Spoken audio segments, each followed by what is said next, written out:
비극의 일치. 12살 때 유미 체험한 한영은 그에게 잊을 수 없는 깊은 인상을 남겼다. 사건이 너무나 큰 의미를 가지고 있어서 본 자신의 표현을 드려야 하겠다. 어느 화창한 여름날 정오에 나는 학교에서 나와 대성당 광장으로 갔다. 하늘은 멋진 푸른색이고 햇빛은 화사했다. 대성당의 지붕은 빛에 번뜩였고 태양은 새로 이은 다양한 색으로 화려하게 유약칠이된 기와장이 반사하고 있었다. 나는 이 광경의 아름다움에 사로잡혔다. 그리고 생각했다. 세상은 아름답다. 교회는 아름답다. 그리고 신이 이 모든 것을 창조했다. 저 위 아득한 푸른 하늘 위에 황금의 왕좌 위에 앉아 계시다. 그러자 여기서 막혀버렸다. 질식할 것 같은 느낌이었다. 나는 마비된 것 같았고 그저 이젠 더 이상 생각하지 말자는 생각뿐이었다. 뭔가 끔찍한 것이 다가온다. 내가 생각하고 싶지 않은 것이 그 근처에도 가서는 안 된다. 왜 안 되지? 그러면 너는 큰 죄를 저지르게 될 테니까. 죄의 성령에 거역해서. 어떤 경우든 나는 계속 그것을 생각해서는 안 된다.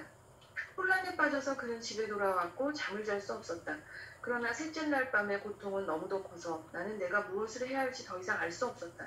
나는 불안정한 잠에서 깨어났다. 그리곤 바로 그때 내가 다시 대성당과 사랑하는 하느님 생각을 하는 것을 눈치챘다. 거의 더 계속 생각할 뻔했다. 나는 불안해서 식은땀을 흘렸다. 침상 위에 일어나 앉아서 이제 심각하다. 이젠 심각하다. 나는 생각해야 한다. 먼저 숙고해야 할 것이다. 왜 나는 내가 모르는 것을 생각해야 하나? 나는 그것을 신의 맹세코 하고 싶지 않다. 그건 확고하다. 그런데 누가 그러고 싶은가? 이 무서운 의지는 어디서 오는 걸까? 그것이 악몽처럼 내게 온 것이다. 그런 것이 어디서 오는 것일까? 그것은 내가 무엇을 하지 않았는데도 내게 일어난 것이다. 어떻게 이런 일이? 내 자신이 나를 만든 것이 아니고 나는 신이 나를 만든 그대로, 즉 나의 부모로부터 태어난 것처럼 저 세상에 온 것이다. 그는 더 계속 생각하기를 부모나 부모의 부모도 이에 관한 책임이 없고 결국 아담과 이브에 이르렀으나 그들도 신이 직접 만든 것이라고 생각한다. 그들은 신의 완전한 피조물이었다. 왜냐하면 그는 오직 완전한 것만 만든다. 그런데도 그들은 원죄를 저질렀다. 어떻게 그것이 가능하지? 만약 신이 그럴 가능성을 이들 속에 넣어주지 않았다면 그들은 죄를 지을 수 없었을 것이다. 그건 신이 이미 아담과 이브 이전에 만든 뱀에서 유래하지 않는가. 분명 신은 아담과 이브를 설득하도록 할 목적으로 만든 것이다. 여기서 설득한다는 얘기는 유혹하도록이라는 얘기죠. 유혹. 네. 그러니까 여기서 뱀을 만든 의도는 아담과 이브를 나중에 유혹하도록 미리 뱀을 만들었다. 이제 이런 얘기를 하는 것이죠. 그러니까 그들이 죄짓지 않으면 안 되게 한 것은 신의 의도였다. 이런 생각이 나의 최악의 고통에서 즉시 나를 해방시켰다. 왜냐하면 이제 나는 신이 나를 이런 상태에 가져다 주었을 것을 알았기 때문이다. 나는 그 하느님이 이로써 나에게 죄를 지으라고 했는지 그러지 말라고 했는지 처음에는 몰랐다. 하느님은 무엇을 원할까? 하라는 말인가 말라는 말인가 나는 하느님이 무엇을 원하는지 알아내야겠다. 그것도 당장 나와 더불어.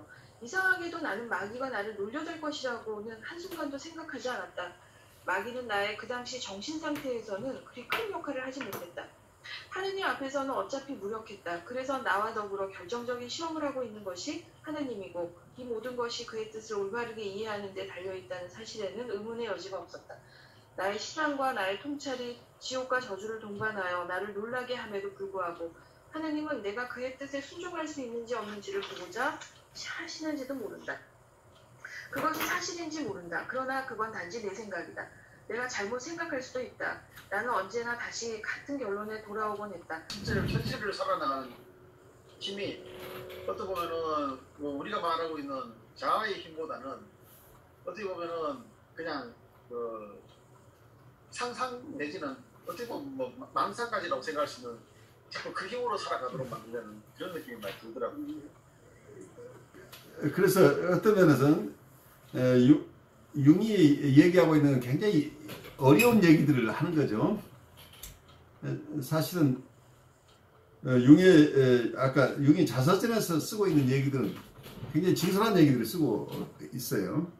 그러니까 그런 얘기들을 자기가 자라면서 자기 동료나 자기 가족에게 얘기를 하면 이 사람 이상한 사람이라고 다 사회가 수용하지 않는 속에서 자기 나름대로 진실을 대면하면서 이 사람은 살아온 거죠. 그게 참 어려웠던 것.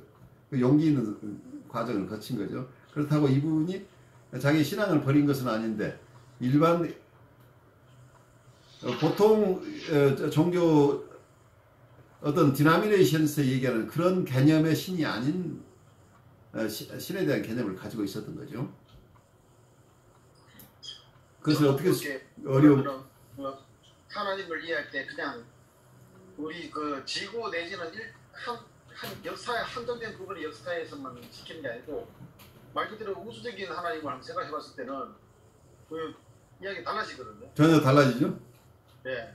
전혀 달라지는데 그 뭐냐면은 우리는 하나님을 믿고 있지만은 어떤 분께서는 우리는 굉장히 정말 이거는 두려운 잔인한 그런 모습을 우리가 경험할 수밖에 없는데 그걸 빼놓고 있으니까 그렇죠. 참견 만날 수가 없는 상황이 돼요. 그러니까 심리적으로 보면 왜 그 지난번에도 전에도 공부할 때 나왔는데 화내는 것이 어그레시브한 거를 만나지 못하면은 진정한 만남이 됐다고 할 수 없잖아요. 그런 것들도 그러니까 화내는 것을 수용해 주시는 담는 것이 돼야 되는데 자기가 좋게 보는 거를 상대방이 담아주도록 하고 자기가 담기는 것이 되고 그런 식의 시작되는 거예요.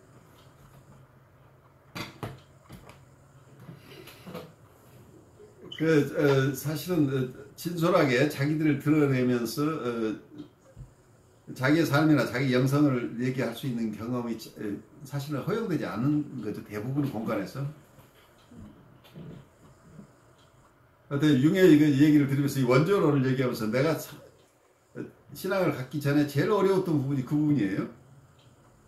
난 논리를 공부한 사람인데 나는 특히 죄의 형벌론, 법철학을 공부한 사람인데 이 성경의 법을 법철학적으로 내가 수용을 할 수가 없었던 거예요.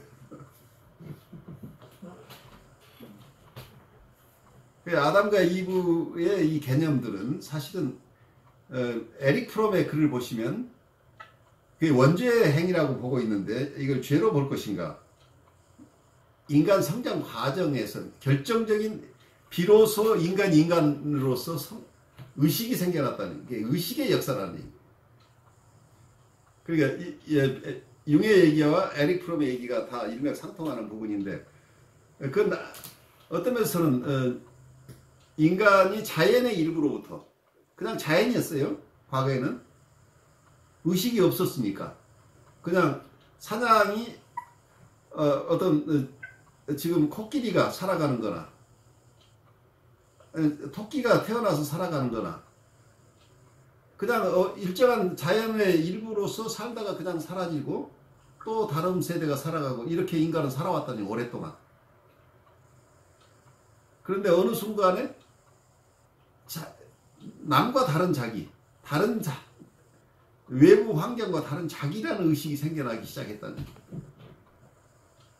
그래서 의식이 생겨나서 비로소 의식을 가진 인간이 처음 대두한 히스토리로 봐야 되지 않느냐, 이제 이런 어떤 사회학적 문화학적인 입장에서 보는 때는 아담과 이브는 최초의 의식을 가진 인간으로 우리가 봐야 되지 않느냐로 보는 견해가 있는 거죠. 근데 이것을 죄라고 해버린다고 한다면은 그러면 인간은 계속해서 자연의 일부로 존재했어야 될 것인가? 그러니까 의식을 가진 존재를 하느님이 원래 예정하신 것인지 아니면 우리의 동물의 그냥 의식이 따로 없는 물고기나 아니면 들짐승이나 길짐승의 일부로서 인간을 창조하신 것인지. 근데 인간을 의식을 가진 존재로 창조하셨다면 선악과를 따먹게 돼 있죠. 그건 예정된 거잖아요. 그러니까 이건 죄가 아니고 하나님의 뜻을 이행한 거잖아요. 그렇게 되면. 성숙해가는 과정이라는 거예요. 그래서 그런 근본적인 질문을 융이 가지고 있었던 거죠. 근데 내가 지금도 기억하는데 대학 시절에 내 가까운 분하고 내가 이 얘기를 계속 했던 것 같아요. 도대체 나는 이 부분을 넘어갈 수가 없다는 얘기. 그런데 융은 그렇게 철저하게 거기 그런 것들을 실제 이분은 살아있는 하느님을 만나는 체험을 그 신적인 존재를 만난 체험을 이분은 꿈뿐이 아니고 여러 삶의 과정 속에 모든 것을 이분은 신과의 대화라는 측면에서 이렇게 살아가신 분이기 때문에 굉장히 큰 경험을 많이 하신 분이겠죠. 그게 어떤 면에서는 우리 인류 지성 중에 굉장히 큰 고봉 중에 하나라고 보여요. 진솔하게 우리의 의식의 한계를 뛰어넘는, 의식을 넘어서 무의식의 세계를 담대하게 대면하고, 무의식의 세계는 어쩌면 신의 세계이기도 하죠. 근데 신이 어떤 면에서는 저도 계속해서 어려운 부분, 신과 인간, 참 인간이 결국은 같은 존재가 아닌가. 이런 쪽으로 계속 이런 그걸 일원화할 수는 없지만 뭔지 우리가 거기에 신적인 존재를 얘기하다가 그 다음에 보면 우리가 참자기 트루셀프 얘기를 하고 있고 트루셀프 얘기를 하다가 다시 신적인 신성에 대한 얘기를 하게 되고 이제 이런 것들 아마 비혼을 읽으면서도 여러분들이 가끔 경험하게 될 거예요. 이게 그래서 어떤 아까 시간에도 나왔던 그 신화에서 나오는 완전했던 인간 그 인간은 안트로포스는 결국은 신과 동일시되는 인물이었다 하는 점 때문에 결국은 참 인간은 결국은 완성된 인간은 신적 존재가 아닌가 이제 이런 쪽으로 어쩌면 그 부분이 이걸 우리는 그런 생각을 하는 것 자체를 신성모독이라고 느끼는데 사실은 예수님이나 하나님이 하나님과 같은 존재가 된다는 것은 우리가 신적 존재가 된다는 거잖아요. 결국. 그 희망이잖아요. 근데 그것을 그렇게 표현하면 이게 안 되는 또 묘한 사회적인 제약들이 있어서 이제 어려운 거죠. 그게 그 전통적인 입장에서는 자꾸 사람과 신을 분리시키다 보니까 그렇죠. 그 죄라는 것도 그렇지 않습니까? 이게 어떻게 보면은 그 단서가 뭐가 있냐면은 그 선과 악을 알게 하는 열매를 먹고 나니까 거기에서 하나님 이야기가 뭐냐면은 이제 사람이 우리와 같이 되어버렸다 이렇게 얘기하거든요. 그렇죠. 보통 그 대목을 해석을 안 하고 넘어갑니다. 그렇죠. 왜 해석을 안 하냐면은 사람이 선과 악을 알게 되어서 신과 같은 존재가 되었다고 말하는 것을 인정을 하기 싫으니까 인간은 악의 죄를 몰라야 하고 선만 알아야 되는데 죄까지 알게 되면서 신과 같은 존재가 되었다고 하니까 그게 굉장히 반어되는 해석이 되어버렸잖아요. 그러니까 그걸 빼버리면서 그 다음부터 뭐냐면은 사람들한테 죄에 대한 대가로서 벌받는 이야기를 자꾸 하는데 저는 그거를 그렇게 안 보고 관계적인 입장으로 풀어나갔었거든요, 이야기를. 네. 그래서 하나님과 인간과의 참된 관계가 되려면 결국은 자유구지를 통해서 선과 악에 대한 것들을 알고 난 다음에서야 그게 진행된다라고 저는 봤고요. 바로 그거죠. 그래야 의식이 있는 인간이잖아요, 벌써. 예. 그게 돼야 서로 관계가 되는 거예요. 그다음에 죄 때문에 벌 받았다라고 하는 이야기들이 벌 받은 이야기가 아니고 관계를 이루어 나갈 수 있는 인간이 터득 관계를 만들어 나가고 경험할 수 있는 굉장히 중요한 경험들이 되거든요. 그러면은 자기 이기적인 상태에서 살아갈 뻔한 거를 타인과의 관계를 형성해 나갈 수 있는 기회가 되었다면 그거는 형벌이 아니라 오히려 그게 아까 융의 말대로 은혜고 축복이라고 하는 표현으로 나오는 것처럼 그게 블리스라는 얘기죠. 그게 축복이라는 얘기죠. 그러니까 그걸 원죄라고 해가지고 사람들한테 쪼매는 이야기로 나간다는 자체가 사실상은 참된 인간 내지는 그 용의 이야기로서 안트로포스라는 그 이야기로 나갈 때 우리가 그 뒤에 가면 하나님께서 구원을 예수님께서도 내가 아버지와 하나이듯이 너희도 나와 하나가 되어야 된다고 했던 이야기에 대한 이해를 못하는 거죠. 그렇죠. 그 얘기가 저는 지금 살아나지 않는 거죠. 원죄로로 가면. 그렇죠. 그래서 첫 번째 이야기부터 끝까지 나간 이야기가 결국은 같은 맥락으로 가는 게 뭐냐면 결국은 인간은 하나님과 만난다. 근데 그 만나는 과정 속에서 우리의 그 밝은 면만이 아니라 어두운 면도 인식하면서 그걸 통합적으로 만나야 한다는 것이 결국은 전체 이야기가 되거든요. 그렇죠. 그것을 우리의 밝은 면과 어두운 면을 동시에 소화해내는 사람만이 성숙한 인간이 된다는 얘기죠. 만약에 자기의 밝은 면만을 가지고 있는 사람은 자기의 어두운 면을 투사를 하기 때문에 결국 세상과 싸우게 될 수밖에 없게 되잖아. 그 자기 혼자만 훌륭한 사람이고 세상 사람은 다 형편없는 사람을 만들어내는 이런 역동 속에 있기 때문에 세상에 평화가 오는 게 아니죠. 그렇게 되면. 그러니까 욥기라고 욥의 이야기가 사실은 그러지 않습니까? 자기 자녀가 죽었고 뭐 그렇게 되면은 그 분노하는 게 당연한 건데 그렇죠. 그걸 태연하게 받아들인다는 자체가 어떻게 보면은 의로운 사람이라고 하기보다는 제정신이 아닌 사람으로 보여요. 그런 거죠. 그러니까 온전하지 않은 사람이죠. 네. 그러니까 분열이 심하면 그게 사이카드가 상태잖아요, 결국은. 그래서 성경의 욥기를 볼 때는 앞부분 뭐 5장까지가 제일 편한 이야기거든요. 그냥 욥이 착한 모습으로 끝나버리는데 욥기는 1장으로 시작하면은 42장까지를 그냥 그 앉은 자리에서 다 하나로 다 통합해서 봐야지 이해가 되는 글이지 두 부분 빼내가지고는요 절대로 이해 못하는데 보통 교회에서는 몇 구절만 쏙쏙 빼가지고 그런데 어떤 거는 굉장히 그 뭐랄까 약간 비아냥거리는 표현인데 그게 무슨 복되는 표현인 줄 알고 한판으로 만들어 붙여놓는 그런 경우도 많거든요. 그러겠죠. 네. 저는 욥기를 읽으면은 그 대화 내용이 너무 재밌어요. 서로 간에 중거리 박근이 하는데 그러니까 거기에는 어떤 굉장한 파이팅 정신이 있잖아요.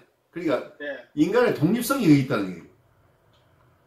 그런 어떤 다이나믹한 이야기들이 막 오고 가는 이야기인데 그걸 중간에 끊어서 본다는 자체가 이건 말이 안 되지 그런 생각이 드는